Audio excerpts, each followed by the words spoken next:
Hello everyone and welcome back to Factorio.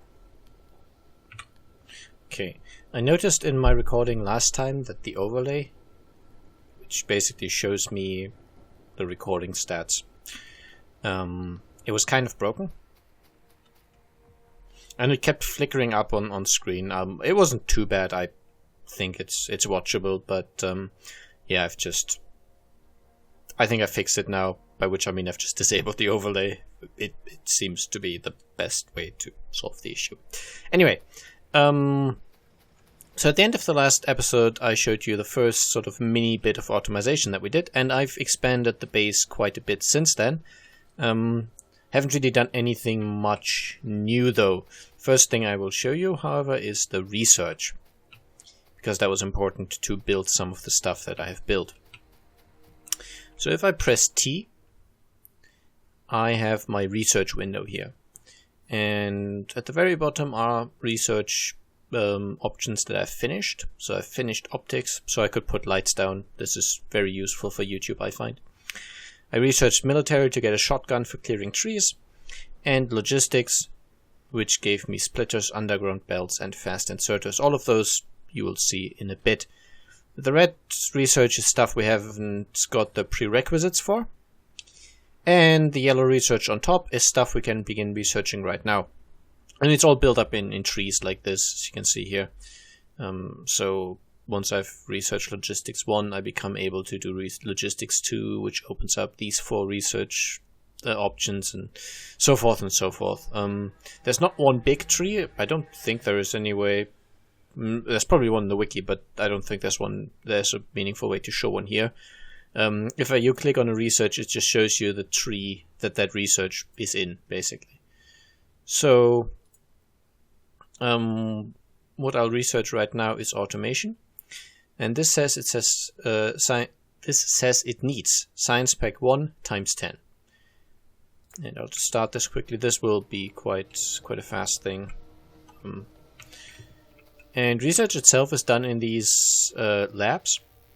So there's science packs in these labs, and they basically use up the science packs until the required amount is met. So this requires 10 science packs in total, which means each of these labs will burn up 5 science packs to meet the prerequisite. I also want to put this here. No, this here. Here, okay. So that's how science works. This is just a very quick setup. I had the power poles here, so I just put the science labs down. Turrets next. This should also be fairly fast. And I've pre-made some of these science packs. Again, this will all be automated at a later point. Now, this is the first time you probably saw a splitter. Again, I'm assuming you've never seen the game, which might be wrong, but just bear with me, I guess. Point of a splitter is it takes 1 input and produces 2 outputs. It could also take 2 inputs and produce 1 output. It splits however many inputs it has into 2 output lanes equally. And that means that this 1 coal line is divided into 2. 1 feeds this side. I didn't want to expand this further because there's the stone ore here. I think I also wanted steel processing, right? Yeah. So I just put some more power set, more of the power setup over here. Words escape me. This is just the same as before, though. Water is being pumped through, it's heated up and turned to electricity. I've just basically built more of this to have more power available to me, because I'm now consuming more power than I used to. And again, I researched lights. Next thing to show you, because it's not... When I first saw this, it seemed really strange, but the way the belts work is they have two lanes. Obviously, there's 2 items next to each other on the belts, and if you look at this this setup right here, there's 3 mining drills on top and 5 on the bottom. And it's just because of the shape of the ore patch that I fit them on in this configuration. It just happened to work out that way. And this means that as long as the belt is fully compressed and it's full of items, it doesn't really matter. Because I end up putting some items on both sides, but I put up more items on the bottom than on top. And this little setup here just fixes that. It splits the input, which is not balanced. There's technically more items on the bottom part than on top. Assuming I would consume them as fast as they were produced, there would be 5 items on the bottom part of the belt in the same time as there would be 3 items on the top part. And now I can use my lights to make this more visible, so it's pleasing for YouTube. And that's why I research lights. And this basically splits this up. And half the items end up on this top belt here, these 3. Thank you. And half the items end up on this bottom belt here. And then anything that ends up on the bottom belt, when it's merged back into one belt, will be on the bottom lane. And anything that's put on top here will end up on the top lane. This is probably fairly self-explanatory. I just didn't want to gloss over it.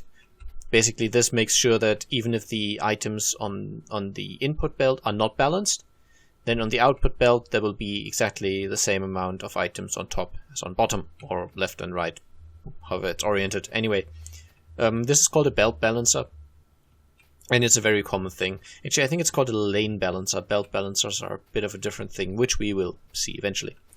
Okay, so these 8 mining drills up here provide my power plant with coal. I think that's enough, at least for now.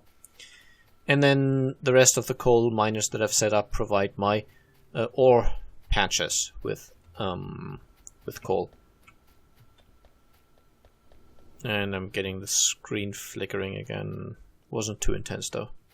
If it gets like annoying, I will have to just reset the recording, I guess. I don't think there's any other way to fix it. It's an AMD thing apparently. So I've got a bunch of mining drills mining up the iron ore here, and it's then belted across. This is not a beautiful solution, but because this is just the initial setup, it didn't have to be, it just had to work. So these mining drills here pipe over this lane, and these pipe over this lane. I'm balancing each lane individually, and then I'm joining them in this splitter and basically merging them into these 2 separate belts. This is not a good setup. There's definitely ways to optimize this, but again, this was just meant to be a quick and dirty setup that worked.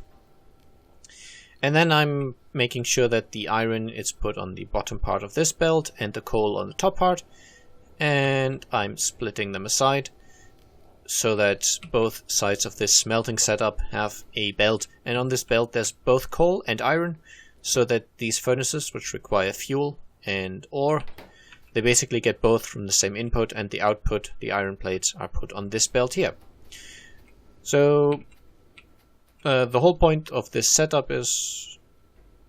if I zoom, it flickers. Okay, it's worth noting. The whole point of this setup is that I'm automatically smelting. That's just the point. I didn't want to keep manually having to refuel machines. And just to make sure this is all not weird or anything, I will set up the copper line on the camera so there is no confusion. Again, I'm trying to not skip anything major, but some minor stuff I just skip. Okay, so first things first, we have this line here, which is a balanced copper line, and the coal line coming up from above, from these bottom mining drills. So on this line, there is now coal and copper, and I will then use a splitter to split this line, like so, and running along. And that's already the first mistake I made, because I need more space here. Not a big one though, it's just fine. Okay, and then I will do the same thing up here, and I did leave myself enough room here. Okay, So this transports the coal and the copper ore along the line of smelters or furnaces. Next thing, I need inserters to grab these items and actually insert them into the furnaces. And as long as you've got the small power poles, I tend to group the inserters like so, and it'll become apparent why in just a second. Did I make a mistake? No, I didn't. Well, I did, but nothing major. There you go. And same thing on the bottom. And I like symmetry, so I built these things symmetrically. And now you know why I didn't do the whole thing on camera. It's just, there's a lot of repetition to this, and especially early game. I will just be skipping the repetitive stuff, and sometimes I'll just show you finished setups. Okay. So now each of these furnaces has input and output. And I just need a belt onto which to put all this stuff. And I'm then running it under the coal belt, which I need for the iron smeltery down here. Using the underground belt, that's another thing that I researched, as I've shown you. And now I just make sure that everything is powered. And as you can see, by using this particular setup of inserters, I can just very easily plop down the power poles in between the group of two and the single one, and everything is powered, nice and neat. Later power poles, which have a larger reach, will obviously make it possible to solve this problem differently, but yeah, this is just fine. And now I'm producing copper as well. And actually, because I can't guarantee that the setup will always create copper equally, I will build another lane balancer just to make sure that the copper is actually fully on both sides of this belt. Even though this setup is completely symmetrical and there's the same number of furnaces on top and bottom, it might be that because my coal supply suddenly becomes limited or something else happens, that the output won't actually be equal. And this way I just ensure that this line here is as compressed as it can be. You'll also notice that I've got 2 iron lines and only 1 copper line. That's because you end up needing more iron in the early game, and really by the time I've moved to the late game, I will probably have moved away from this kind of setup a long time ago. Okay, now I can also put down some lights again, and we will now have to worry about the next sort of issue. Not really, but the next thing. Make sure it's all symmetrical because OCD is nice. Actually, there's one more thing. I will grab some iron and some of the copper, and then I will create 1 fast inserter. And 1 iron chest. And this is just because in the beginning I will actually still be crafting a fair amount of items manually. And for that I need iron and copper to be readily available. Now I can grab it off belts by just running it over the belt and hitting the F key, like so. But it's more convenient to be able to grab it from a chest. So as I'm smelting copper here, this inserter will just grab the copper from the line, put it in a chest, and eventually this chest will just be full. I've done the same thing here for iron. So now I have a chest that's just full of iron, and when I need some I can just grab a few stacks if I need to manually craft stuff, which happens a lot more early game than late game.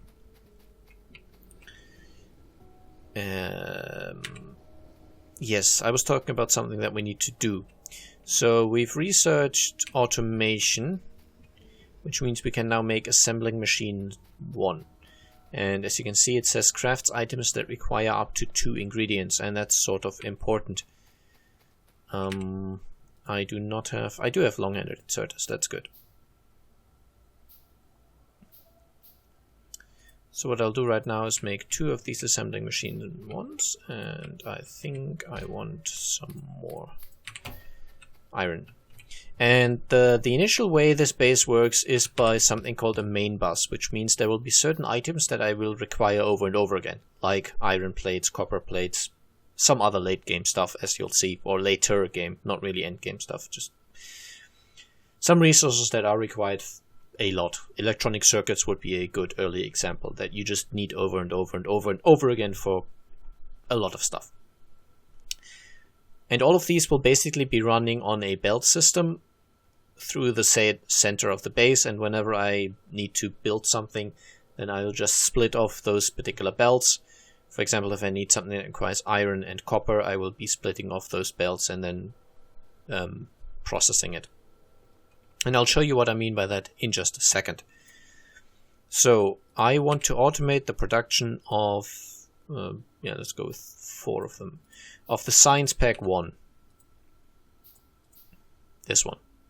And this requires 1 copper plate and 1 iron gear wheel. And if we look at the iron gear wheels, that requires 2 iron plates. So what I basically need is 1 machine, or possibly more, doesn't matter. I need some amount of machines creating the iron gear wheels. So for example, I could take this assembling machine 1, put it right here.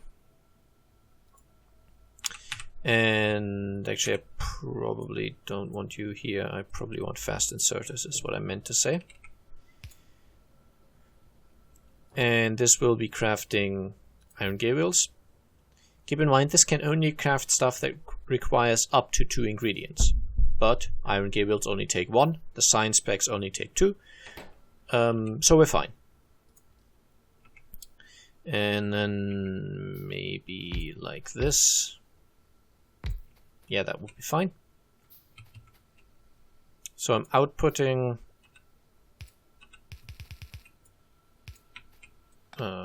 doesn't need to be very pretty, as I said, this is just early game stuff. And you don't need to be fast inserters because this is not a fast process creating these science packs. Okay.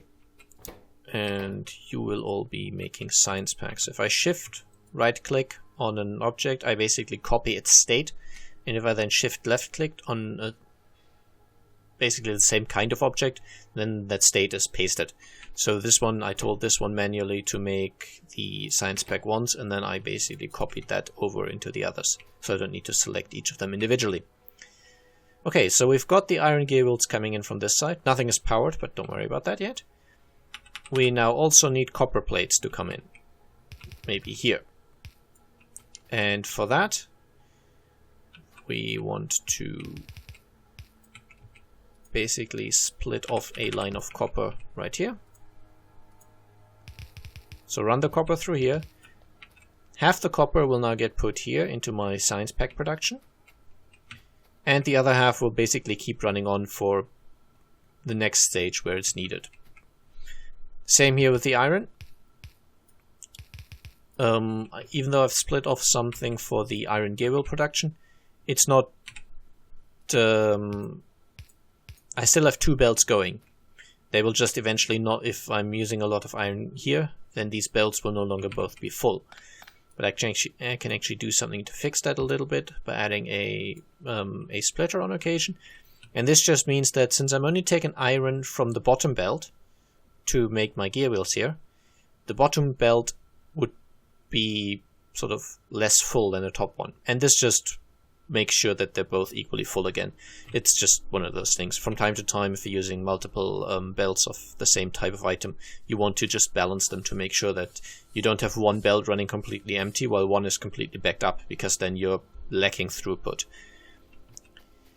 Okay, so we need to also grab the copper. And now the issue is that we couldn't output. I need more of you. But that's what the long-handed inserters are for. These allow me to output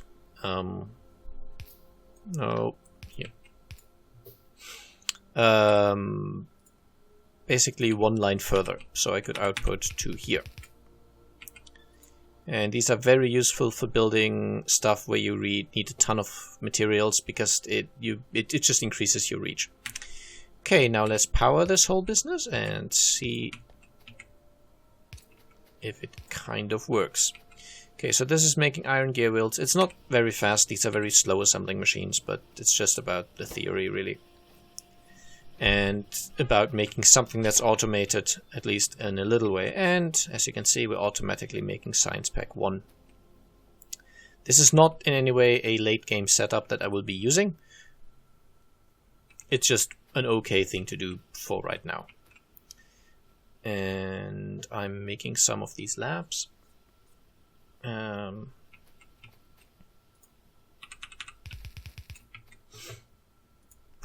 definitely don't have enough to fuel all of them.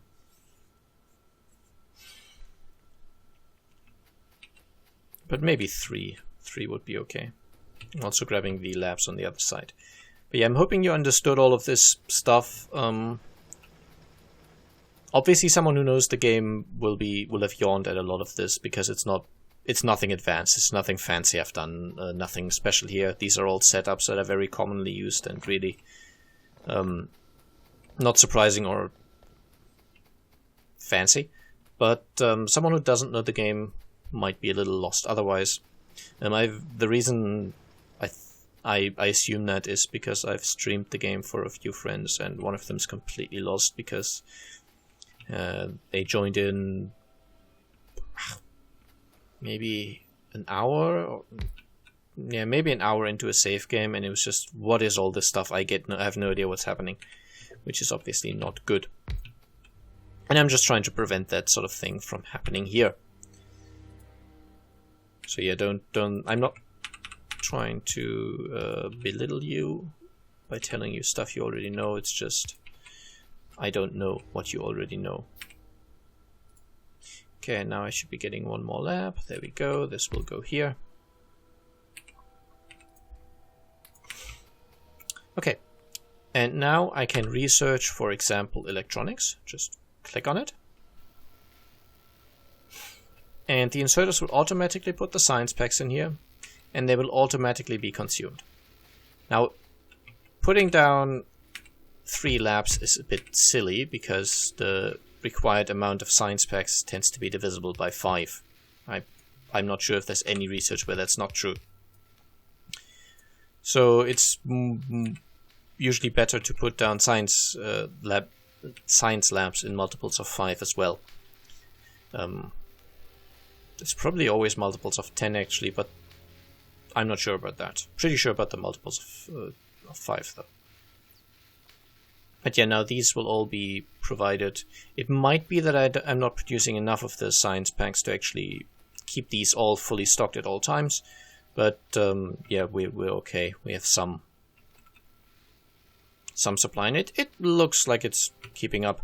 I could calculate all the stuff on the crafting speeds and all that, but it's a bit of a waste for a setup that will be replaced in about 2 minutes. Because I'm just researching the electronics now, and I'll research one more thing on camera, and then I'll basically keep building stuff off camera until I find I've got something new and interesting to show you. This is probably better than building it all on camera, because yeah, I mean, imagine, whoa, zooming out's not good for my recording. Wow. Imagine building all of this on camera.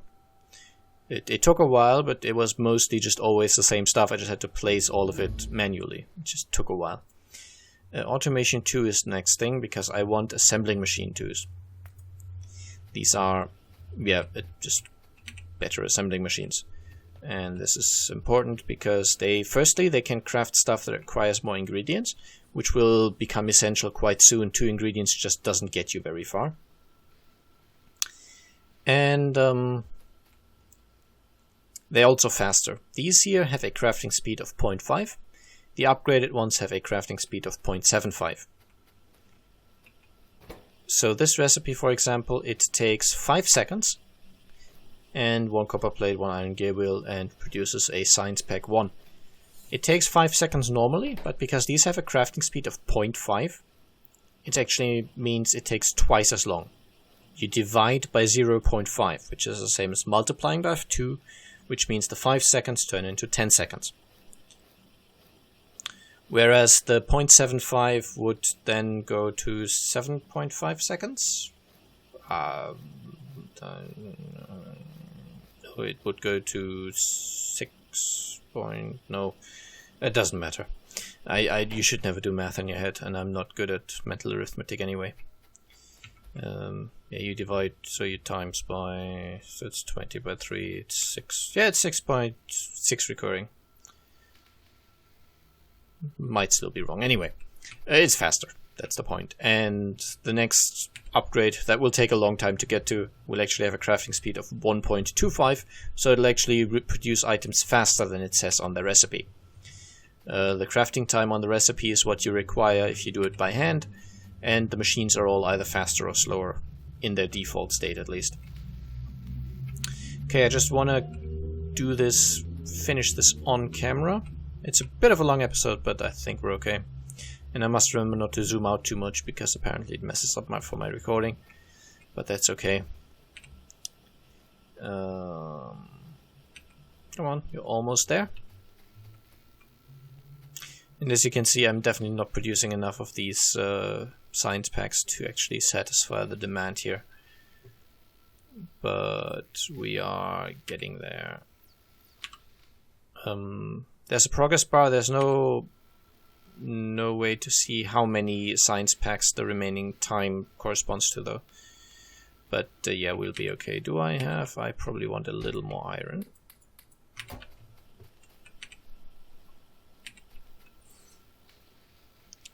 Should be finished quite soon, though. Yeah, this is just the sort of thing that you will do all the time, or that I will do in this early base all the time. I split off the resources I need for a certain product, and then I produce it sort of away from this main belt, and the rest of the main belt will be drawn along further. Okay, there we go. Don't care about anything else research related for the moment. Just want to make these assembling machines. Now it'll take a while to craft these manually, but I think we're okay. Yeah, probably won't happen this episode, but I'll upgrade these to the faster assembling machines, and I will just continue doing this stuff and automating certain products that I'll need a lot. So for example, the belts, I will be needing a ton of those, and I'll definitely be making automatic setups. So I've just got a chest that is constantly being filled with transport belts, and I can just grab some if I need them.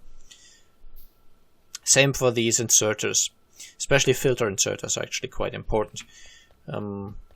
I can just show you that quite quickly, or you've already seen it probably. There's this problem I have right here where the iron and copper ores are directly adjacent to each other. So if I put down one of these electric mining drills, it will mine both copper and iron. And I can't set a filter on the drill itself, it just mines whatever happens to be below it. And that's why you need these filter inserters, because you can basically tell them, okay, there's this line coming in which has some iron and some copper, and the way to filter it is just to tell one row of inserters, okay, you take away all the iron, and the other row you take away all the copper. And that way I've got them clean and split away on separate belts again. I'll show you that next time, because I can now actually craft them. Okay, I have these crafting machines, just show you very quickly. Because these are straight upgrades, I can just place them on top of the others without losing any kind of information. I don't need to set the recipes again or anything. They just become faster now. Okay, but yeah, this is it for this episode. I hope you enjoyed this, and I'll see you again next time. Bye bye.